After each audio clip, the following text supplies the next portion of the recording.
Our next speaker will be Dr. Hans Sennholz, President of the Foundation for Economic Education, to speak about bull markets and bubble phenomena.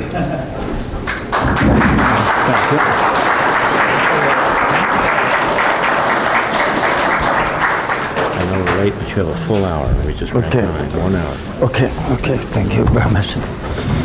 Thank you very much. You're 50 minutes behind schedule, so if I limit myself to 10 minutes in my presentation, we will be back on schedule. But having come this morning from Pennsylvania and having flown 1,500 miles in order to get here, I think I'll try to make it a little longer. I think it's very befitting for you to invite an economist here of an association of doctors for disaster preparedness, to invite an economist to talk about a forthcoming economic disaster.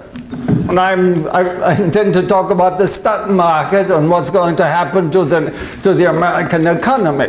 Surely I could continue to talk about war and nuclear war. I think the possibilities of such a war, nuclear war, are rather remote. But I think I would be qualified to talk about war because I've seen a lot of it. During World War II, I used to be a German fighter pilot, and I lived to talk about it. So I could continue to talk about war and survival. But I'm not here to talk about nuclear war, any kind of war, but just to talk about an economic disaster which may befall us at any time. And this is the stock market. In the past, I used to talk about a bubble economy. For the last 2 years, I talked about a bubble economy and about the inevitable bursting of this bubble in the coming days. But today, for the first time, I would like to go a step further, and I call it a mania. The mania of the stock market, which is going to come to a disastrous end. Of course, most American economists don't talk like this. Everything seems to be fine. The American economy is the envy of the world. The GDP, that means the gross national product, is said to rise, to increase at a rate of some 5.6% in the last quarter. Last year it was 2%. The unemployment rate is the envy of the world, only 4.9%. Last year it was 5.5%. You know what it is in Germany? It's about 12%. In France, about 13%. In Spain, about 20%. These are the conditions in Europe. The leading indicators, economic indicators which guide economists, are at 103.6%, and last year at 101.7%. The inflation rate is about 2.2%, and about the same as last year. The sales in the last month, in February, were $746 billion when compared with $697 of last year in February. I just would like to share a few statistics with you, talking like an economist.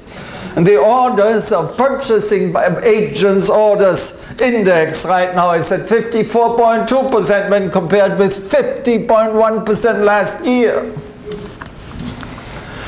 And yet, when you look at the stock market, just this last week, the stock market, the Dow Jones Industrial Average, has closed at record 5 consecutive days and charged through 7,500 on the Dow, 7,600 and 7,700 just this last week. The bull market has hurled all the obstacles I ever have seen in my 47 years in the American stock market. What is all this?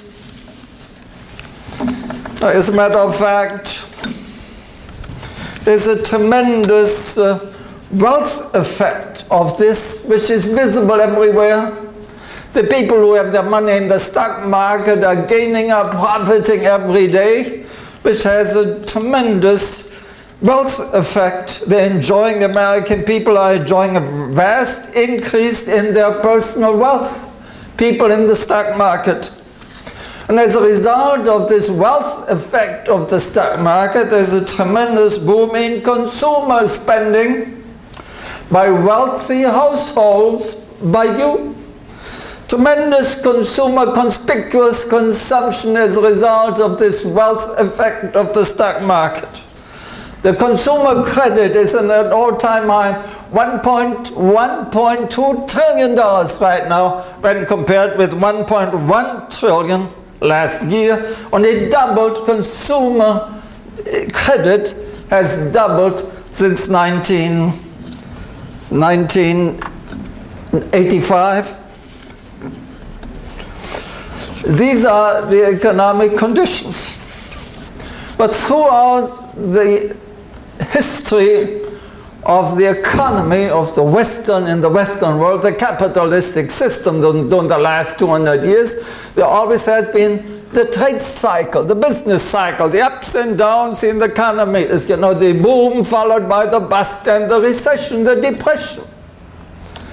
This has been an invariable phenomenon. Not because it's a feature of the free economy, but because it's a feature of politics in money, in the management of the stock of money. Today we have the central bank, the Federal Reserve System, which has existed since 1914, managing the national stock of money.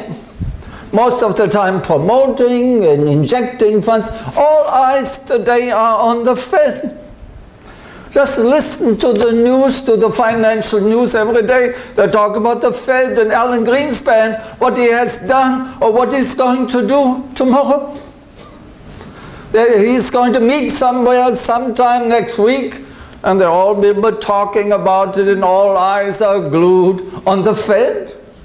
That's political management of money. That's not the free market. That's not the free economy. The free economy would be no central bank, no management, political management of money. But we do have the system ever since 1914, getting more powerful, omnipotent all the time. And throughout the history of the last 200 years, you had the ups and downs, the recessions. The last recession we had, as you know, was in 1973 to 1975.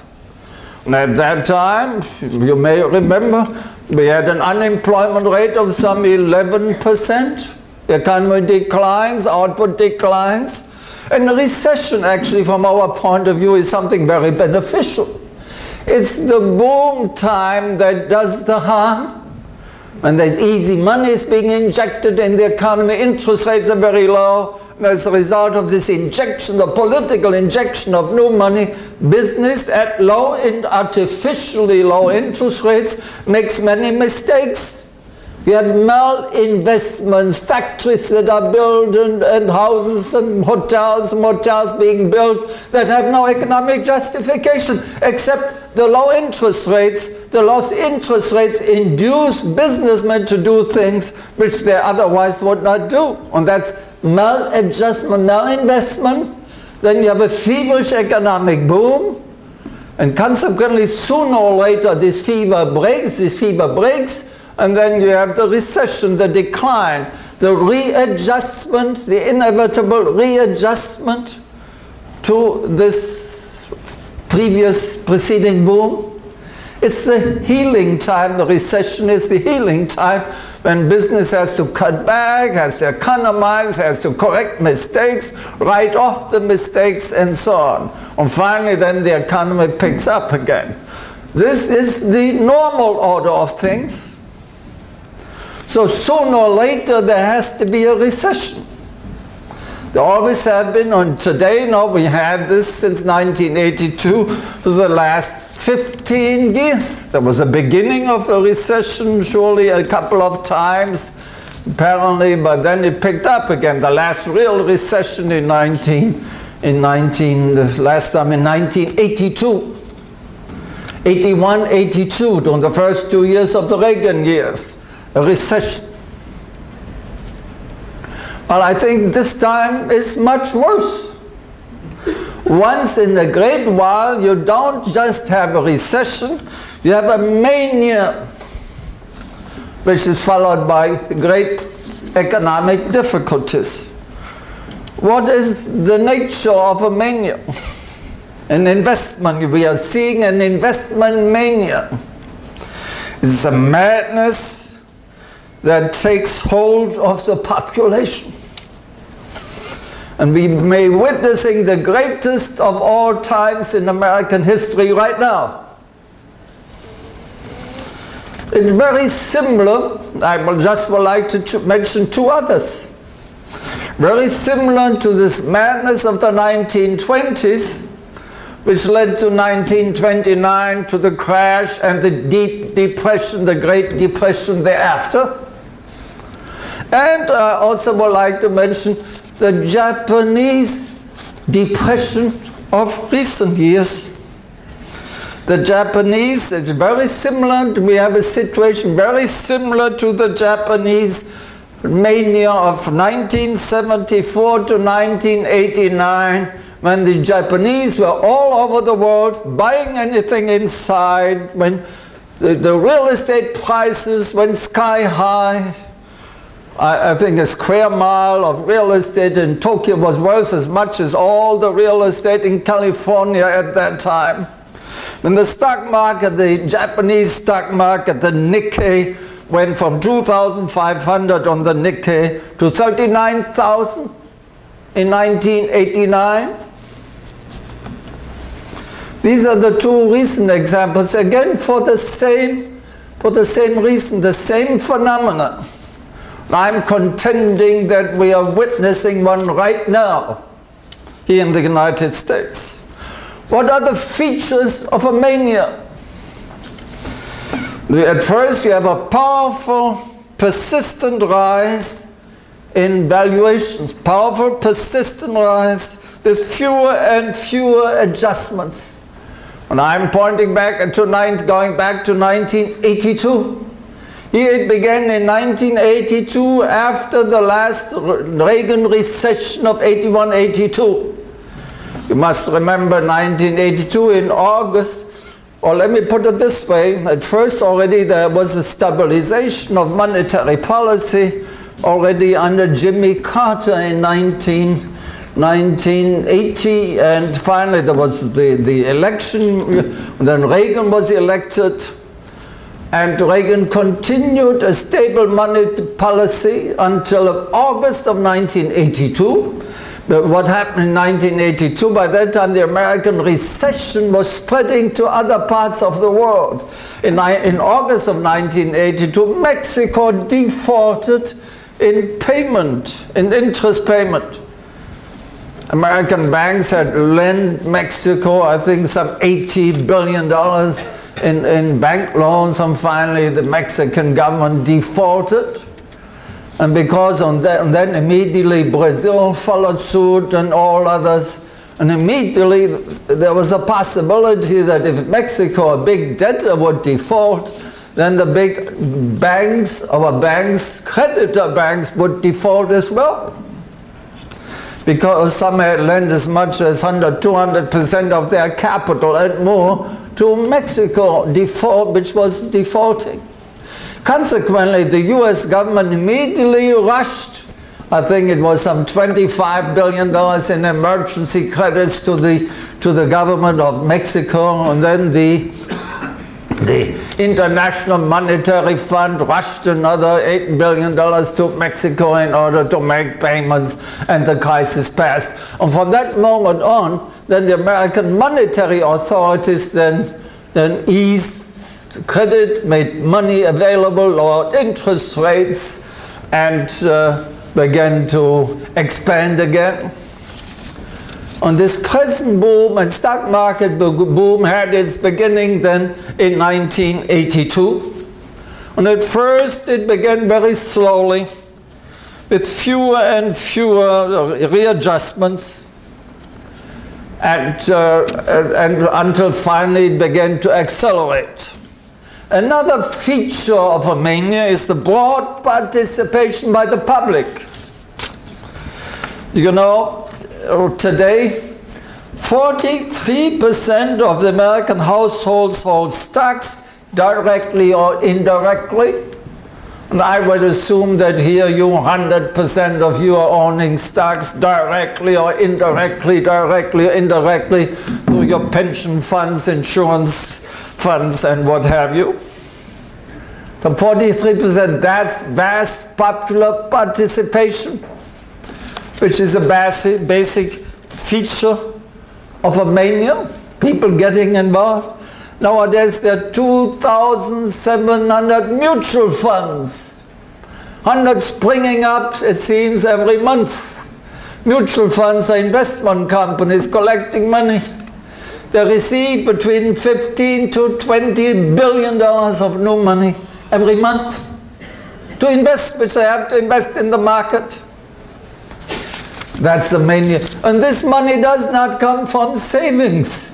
It comes mostly taken out of the savings banks. We are reducing our liquidity and putting it in the stock market. That's a feature of a mania. The broad participation by the public. And another feature is a huge overvaluation. Huge overvaluation of of all the shares, the facilities.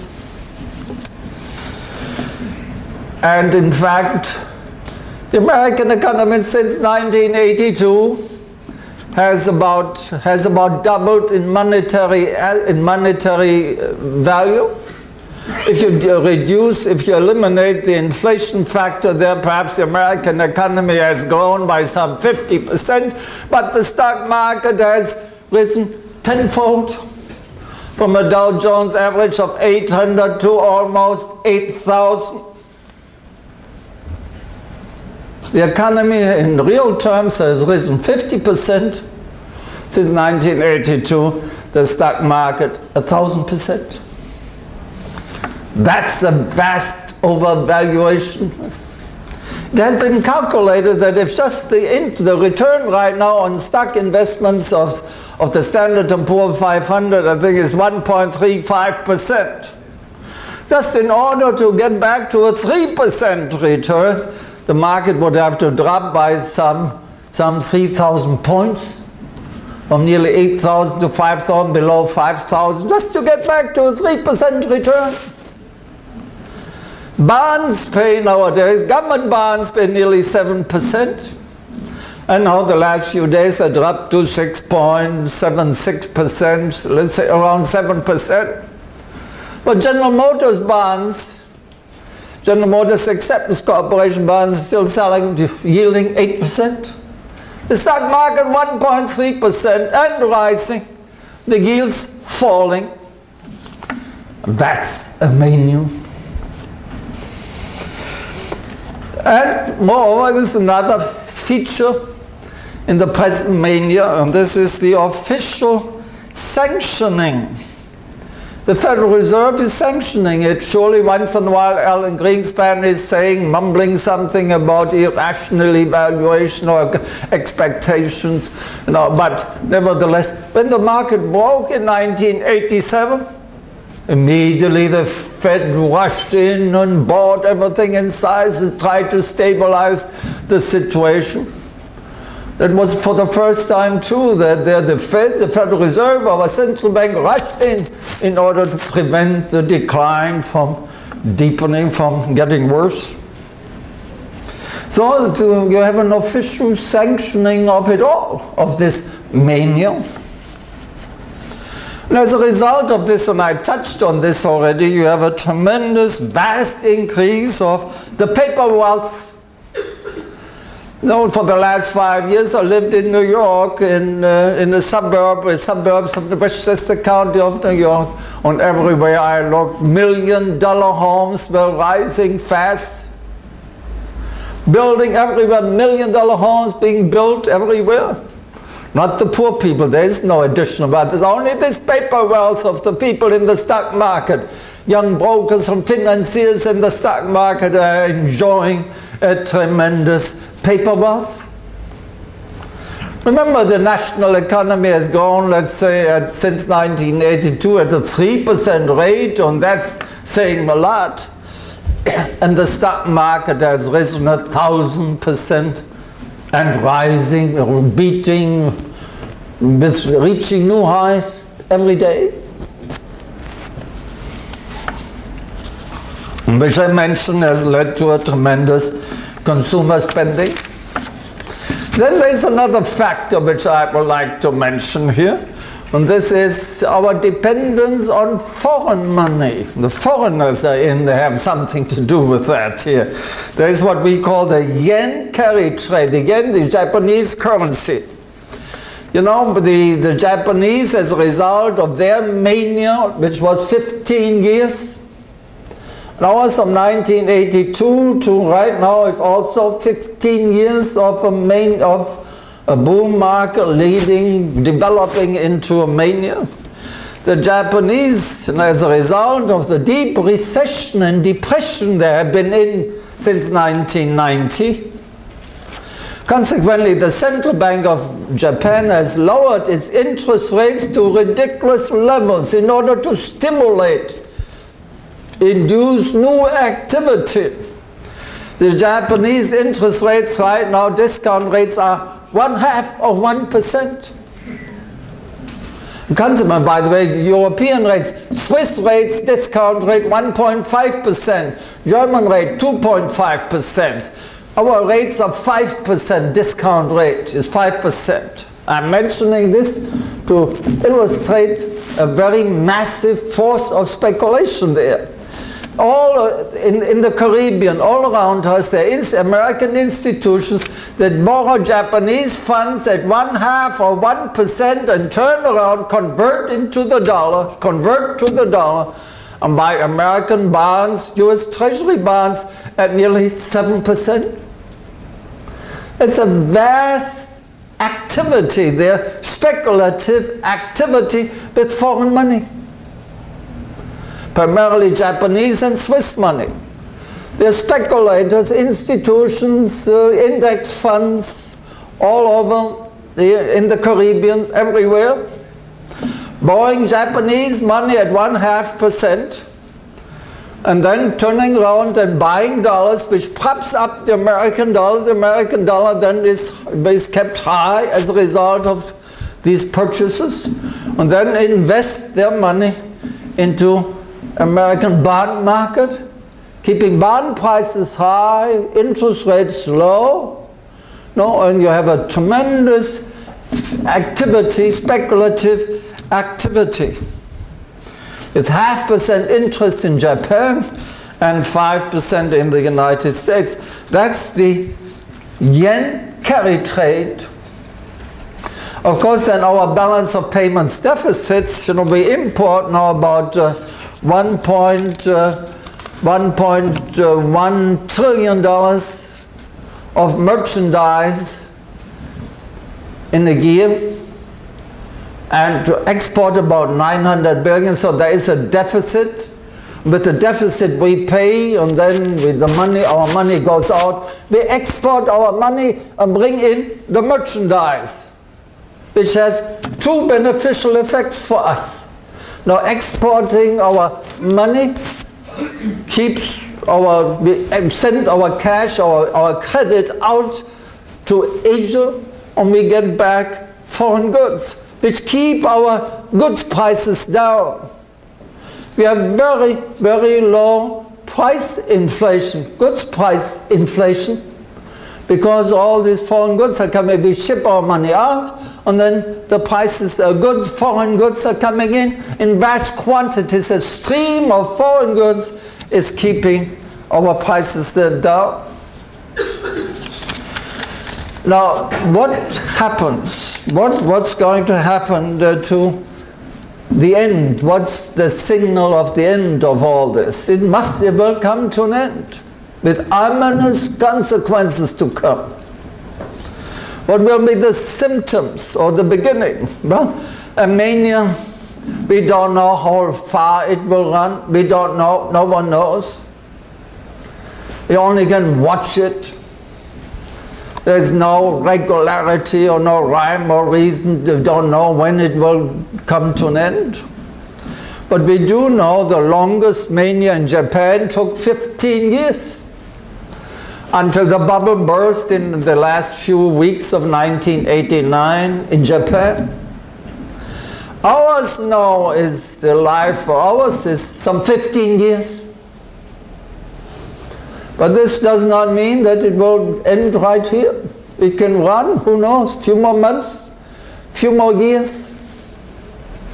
Who knows? No one knows. However, perhaps there's these things to be considered. Well, normally when a recession is coming and a bear market sets in, normally there's a distribution taking place, distribution of ownership taking place. Distribution means that that well-informed people in the market begin to sell. No, and the ownership moves into weaker and weaker hands.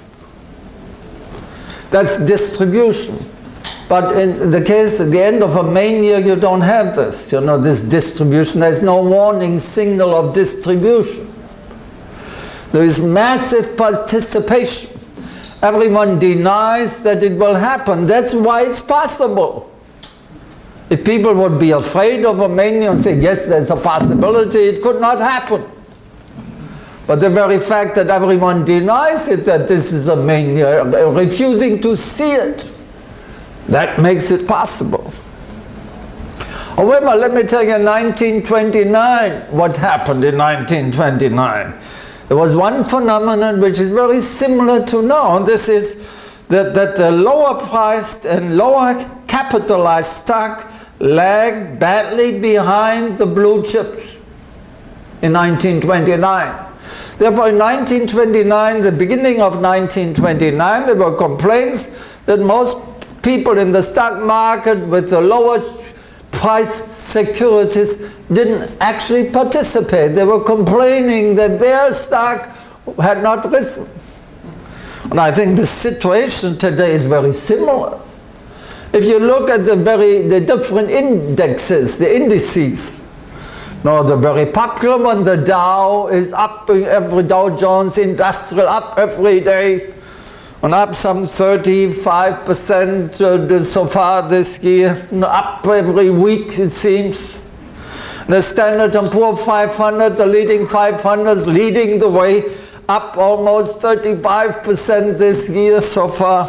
But when you look at the low-priced securities today, which are measured by the Russell 2000 index, measuring 2,000 securities, they're only up 2%. We have a very similar situation today. That's why many people today, I mentioned earlier, there are 2,700 mutual funds. Now, and very, very popular, but almost 2,600 have fallen behind the Standard & Poor 500. There are only about 130, I think 134 index funds that have kept up with the Standard & Poor 500. Only the leaders are leading the way. The lower priced securities are far behind. Therefore, most investors, and I assume it's also you, most investors in mutuals are complaining that their own mutual does not keep up with the index, with the Standard & Poor 500. It's only 130 index funds. It means funds investing in those securities that are mentioned, that are listed in the index. The Standard & Poor 500 or 100, the index, or the 30 industrials listed in the Standard & Poor, no, in the Dow Jones Industrial, listing 30 industrials. They are leading the way. They are going through the roof. Most others, the smaller priced, lower priced securities are not participating. They are very little, just like 1929. And another feature of 1929 to watch out is finally there was a deceleration of the advance in its final year. In other words, the advance was slowing down, appearing to be exhausted. Then the crash finally occurred.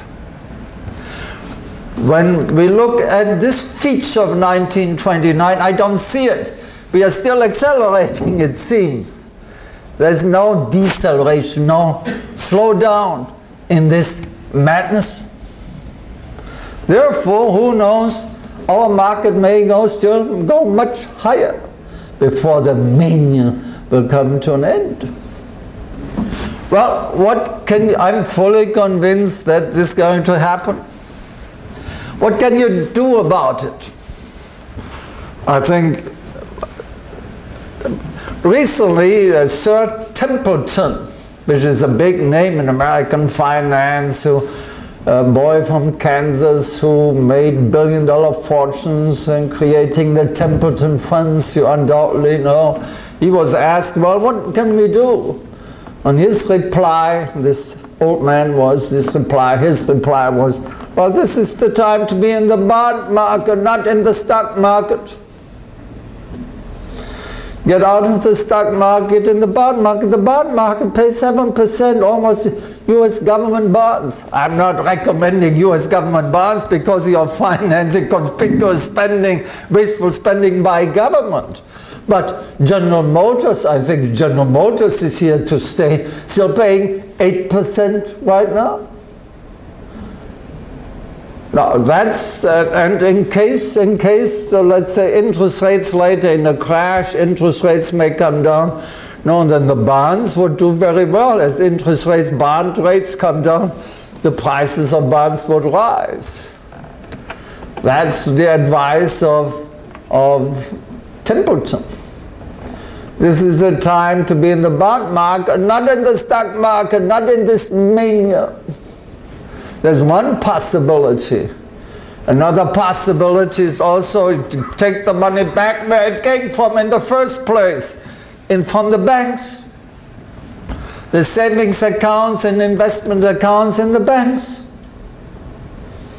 That's where most of the, I mentioned earlier, between $15 to $20 billion every month is sent to the mutuals. The mutuals are collecting vast amounts every month, not from earnings and not from savings, but from financial institutions, auto banks, commercial banks, savings and loan associations. In order to survive this mania, get back, put the money back where it came from in the first place.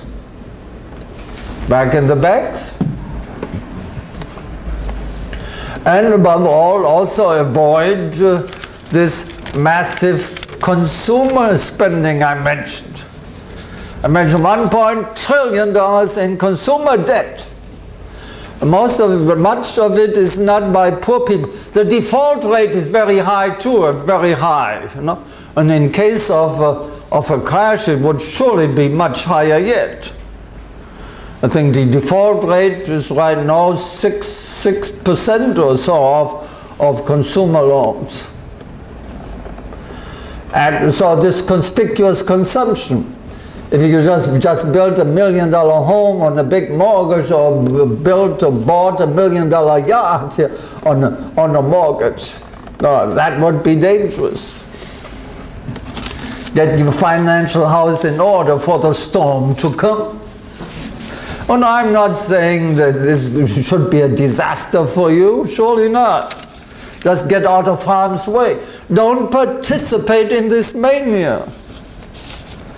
And finally, another advice I would give is still something else, and this is, well, if you like finance, try to be in there and try to participate. Now, surely one could sell short or do something like this, you know. Remember, there are 3 types of income. Economists always talk about 3 types of income. There's labor income, professional income from the services you render. This labor income will continue, of course. The second type of income is interest, investment income, depending on the return, on the amount of savings capital you have.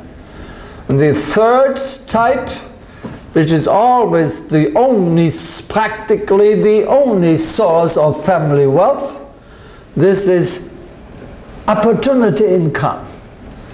Economists call it entrepreneurial income. Seeing a change and adjusting to the change. That's practically the only source of family wealth, great family wealth. Someone in the family had saw something, saw an opportunity, and he had the courage to act, to pursue the opportunity. I think there are great changes to come. Changes in the financial structure. Can you imagine if suddenly this mania should come to an end? If suddenly, for instance, or it could also come from abroad. If suddenly the Japanese, for instance, would raise their interest rates from 0.5% or 1% back to 1, 2, 3%, then this carry trade of yen, the speculation with Japanese money converted into dollars and invested in American securities would immediately come to an end, which would be a very depressive factor in financial markets. But markets, this wealth effect, this conspicuous consumption, this massive consumption, the $1.2 trillion in consumer debt, what will happen to all this when the markets break?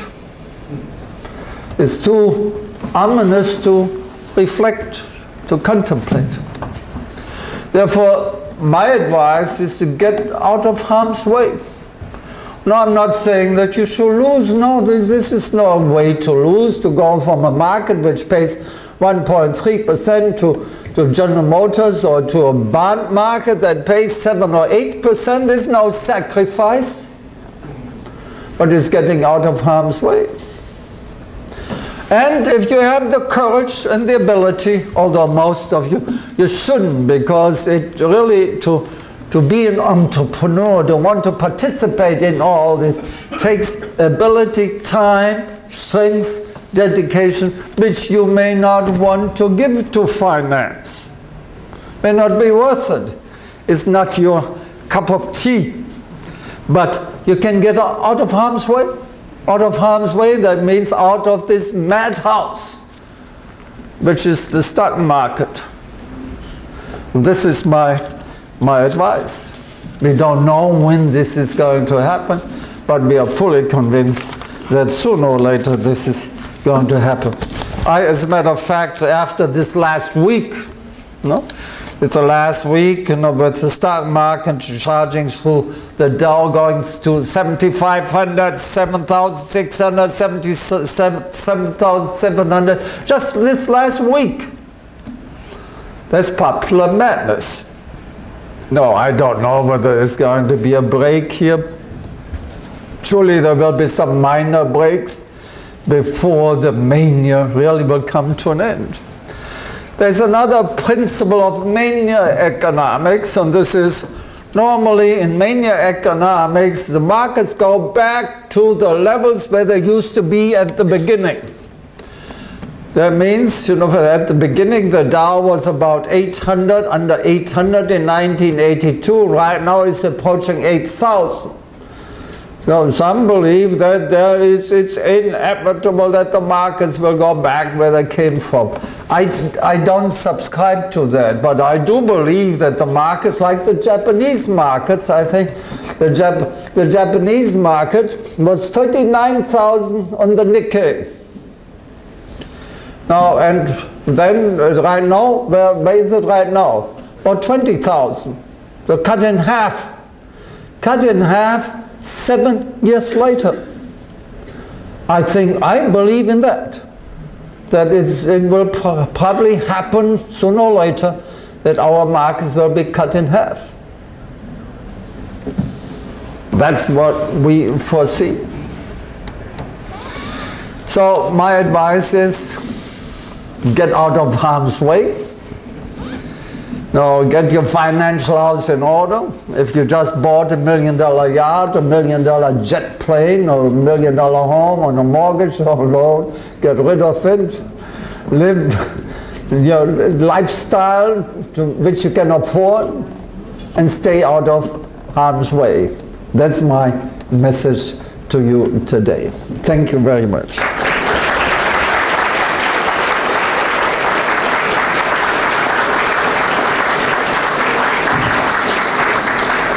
I'll be delighted to answer some questions. Yes, sir. You wrong on a number of counts. First of all, you picked up 1982, which was a law. You should have picked up 1966. The market hit an intraday high of 1,000 in 1966. So from 1966 to today, it went up by a factor of 8. That's over 31 years. Granted, that's a big jump, but it's not quite as picking 1982, which was a law, to 1997, which may well be a high. Second, early in the 80s, we have defeated communism. A significant number of economists in Jordan actually believe that socialism is a competitor to the free market economy, to capitalism. We have defeated socialism, we have defeated communism. We now know that the market economy works. We are investing in the market economy, and that alone is worth about 1,000 to 2,000 points in the market. Okay? Thirdly, there's the big investment 401k plans and 403b plans. Those of you who are intellectuals here teaching in universities, pretty much everybody's investing in them now. I believe that inflow, there's a significant inflow from people who are saving in these plans. It's going to continue for another 5, maybe 10 years. Then the baby boomers are going to retire, and what you're saying is going to come to pass. But that's the nature of the beast. So we're betting, yes, the market is definitely going to fall eventually. When? Nobody knows. Right. It has often fallen a significant fraction, such as during the invasion of Cambodia, it fell about 30%. It's been unusually good, and I can agree with you that it's possible to fall, but also I think historically the market has been undervalued. If you look at real estate in the 80s, it went up by a factor of 4 or 5. Gold went up by a factor of 10. So now it's the time for the market. And that's it. Well, thank you very much. I agree with some of this. You said I should have gone back to 1966, but I went back to the trade cycle, to the trough, the last trough, which was 1982. That was my point. The second point, that we defeated socialism and communism, surely is true too. In the past, there used to be heavy expenditures, armament expenditures at a higher rate than now, surely. And today, there's less of a defense burden than there used to be during the 1970s. 70s was the beginning of 70s, still was Vietnam. Surely, I agree. And as to the savings and into pension funds, surely it's all true. But you cannot deny that the present rate that's flowing into mutuals is tremendous. It's beyond savings. This is not just savings. I agree that these are funds seeking a tax shelter. But my point is that there is much beyond a regular rate of savings. So I still believe that I called it a mania, by the way, for the first time today. In the past, as economists talking to many audiences, I have talked about the bubble economy. In the program, your program is still listed a bubble economy. Today, for the first time, I have made it stronger. And I talked about a mania. I still believe, looking in the market last week, I still believe that this is a mania, not just a bubble. Howard Phillips of the U.S. Taxpayers Party has said he has heard that if the euro does come into existence, that the central banks of Europe plan to dump the dollar as one of their reserve currencies and replace it with the euro, which of course would have catastrophic effects on the dollar, the stock market, and interest rates, and the price of imported oil, and other effects as well. Can you comment on that? Yes, if the euro dollar, the European currency, comes into existence, but I bet you that it will not. Now, just in the last few weeks, you know, with the French election, where the French support has weakened, in Germany is in turmoil about it, you know. And so there's a big question whether the European currency will come into existence. Secondly, there's a big, even if it comes into existence, it may be a very weak currency, very inflationary currency, and therefore be no threat to the supremacy of the American dollar. So there are two ifs. If it comes into existence, I say if it comes into existence, and if it should be a strong currency, which I doubt, you know. So relax about the euro. The European conditions are much worse, except for the mania, but they are following too. Their markets are following in our footsteps. But otherwise, the economists are in a worse shape than ours. Dr. Sennholz, do you or any of your fine economist friends think that our financial institutions might not weather well the millennium bug, the year 2000 problem? No, I don't think so. I think the institutions, even the mutuals, are rather safe.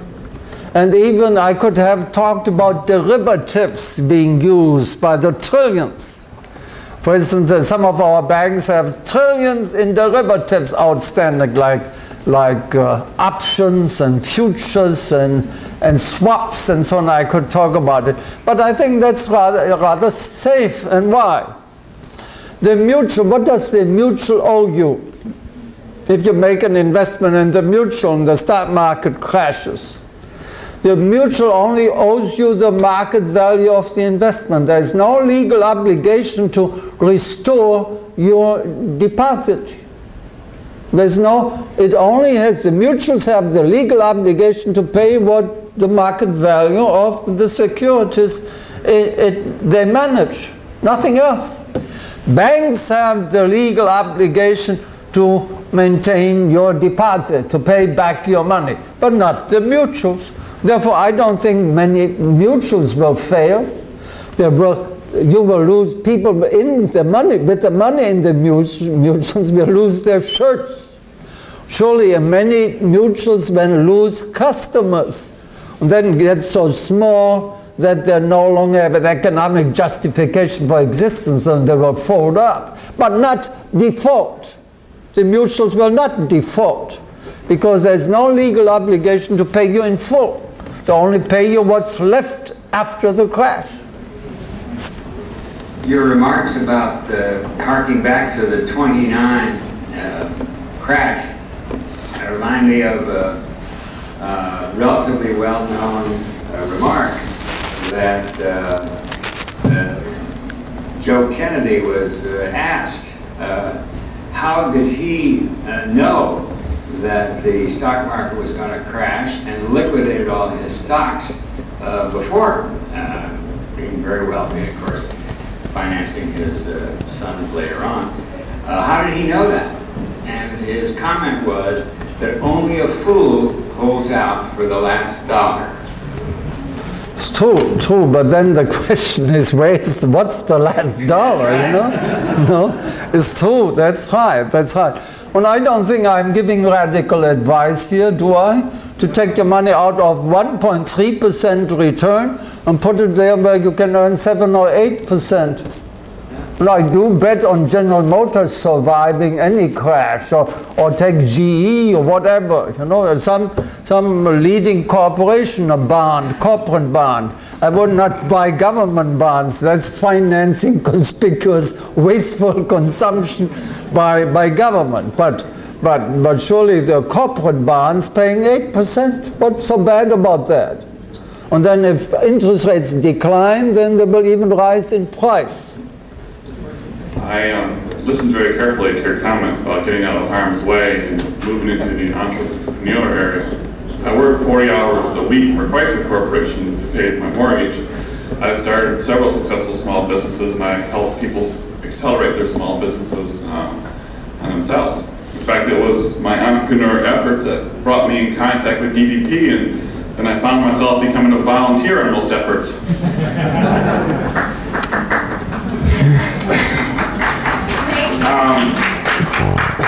my question is in regards to the entrepreneurial wave that's kind of going on. I've noticed that there is a great tendency for people to try to start small businesses with multi-level marketing and other service-related things where they are being a middleman or a salesperson leading other customers to another service-oriented business instead of starting a business where you are actually taking multiple pieces and putting them together and manufacturing something and creating something that has a higher value than some of its parts.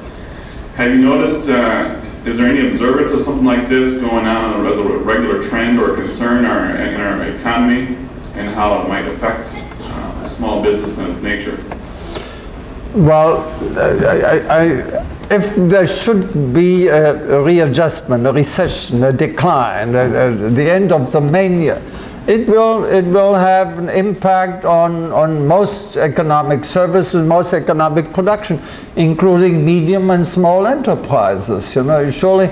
However, right now this conspicuous consumption is mostly in the wealthier classes of society. That's where the paper wealth has accumulated, and so any services to that class will probably get hurt badly, because once you have the dissipation, the disappearance of this paper wealth, then the million-dollar mansions will be up for sale, and million-dollar boats that are being built will be up for sale. The conspicuous consumption and all service industries catering to that conspicuous wealth will be hurting badly.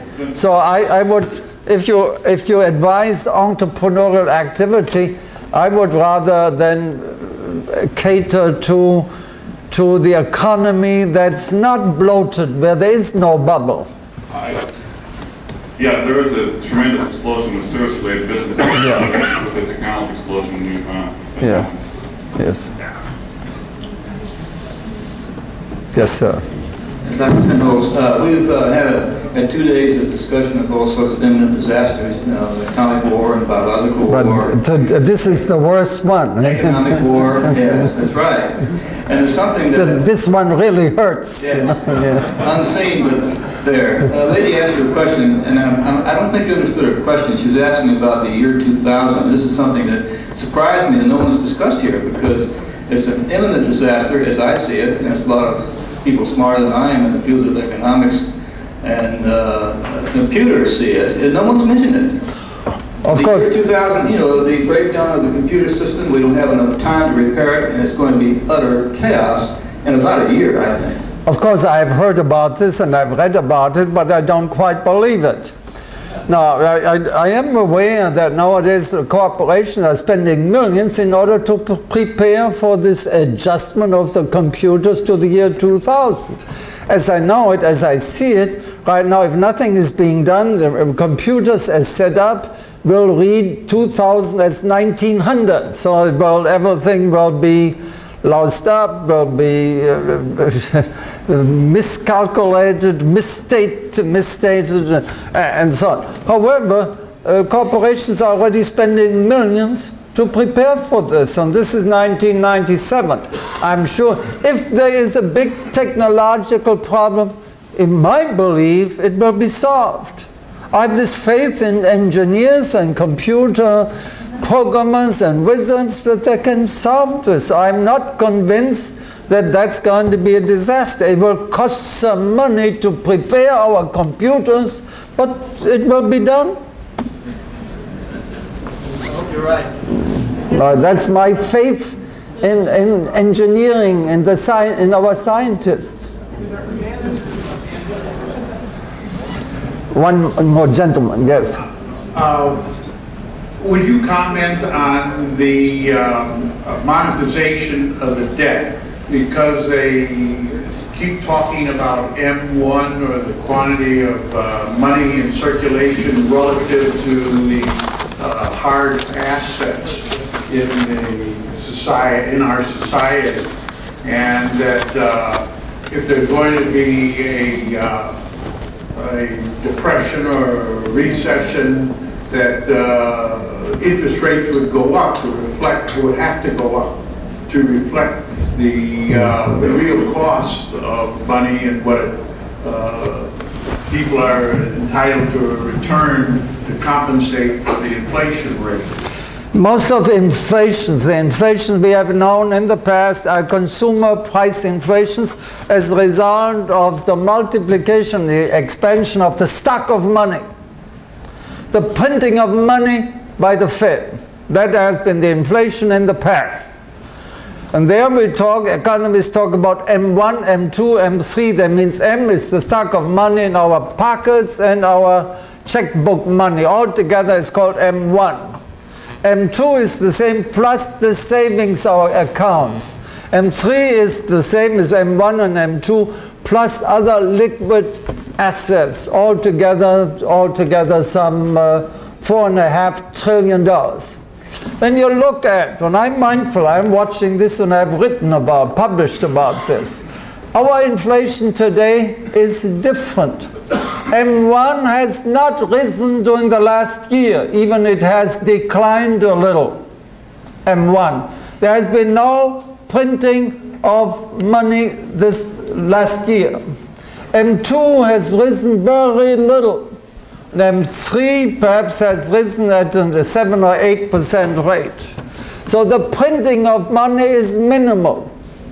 In order to explain inflation in the stock market, you cannot look at the printing presses. You have to look at something else. You have to look at the fact, for instance, that there is a credit expansion in the sense, for instance, last year the banks issued 35 million credit cards. That's where the expansion of money, the credit cards, the banks, and so that's where there has been an expansion. And not just the banks, but also the non-banks. Non-banks, these are the financial institutions, the brokerage firms and others, where you can check against your stock market accounts. The mutuals, that's where the expansion of credit is taking place. Now, and moreover, as I mentioned, nowadays whatever money is expended, some goes abroad. And then it comes back, the foreign Asian central banks mop it up. They don't want to have the currency inflated. And then they turn around and buy US government securities, send it back, and prop up the bond market again, and inflame the stock market again. That's the inflationary situation. Consumer prices, I mentioned, at a 2.3% rate right now. There's very little inflation. And the reason for it too is that the massive importation of foreign goods. About 25% of this new expansion of the economy comes from imported goods. The flow of massive amounts of consumer items keeping our prices down. Now, that's the present situation. It's not M1, not M2. You have a little expansion in M3, but it's not the printing of money. I rather will look at the millions and millions of credit cards and the use of credit cards. That's the expansion. That's where you have the expansion, not in the printing of money. Yes, sir. Of course, we're on a totally fiat money system. I assume from what you're saying, you don't really feel that the commodities, gold, platinum, silver, are going to do anything. They're just going to sit where they are? Well, yes. What has happened with gold. Every time gold wants to take off, then there's a foreign central bank which dumps another 100 tons of gold on the gold market. Now, last year, I think Belgium sold 200 tons, and then France and Italy are dumping their gold on the gold market in order to get their financial house the Europeans, in order to qualify for the euro, the European currency. There are certain conditions. Their budgetary deficits have to be 3% or less. And therefore, they can get their spending down. they're dumping, selling gold as revenue, and then say, look, our deficit is less than 3%. So now, however, I'm mindful that gold and silver have been at a low level for a long time. Therefore, where there is uncertainty and panic, sooner or later there will be a run-up of gold. But I doubt that gold in the foreseeable future will run up from $345 an ounce, where it is today, back to $800 an ounce, where it used to be in 1980. Don't expect that. That was only a crisis, a monetary crisis of the world there. You know, under Jimmy Carter, there were $2 crises in 1978, number 1979, dollar crisis, when the world then tried to escape into gold and silver. Now gold at $800 an ounce and silver at $45 an ounce. You know. So, but I wouldn't expect that. Nevertheless, in crisis, in uncertainty and fear and panic, surely gold should be an exception, should be a safe harbor for some wealth. Okay, thank you.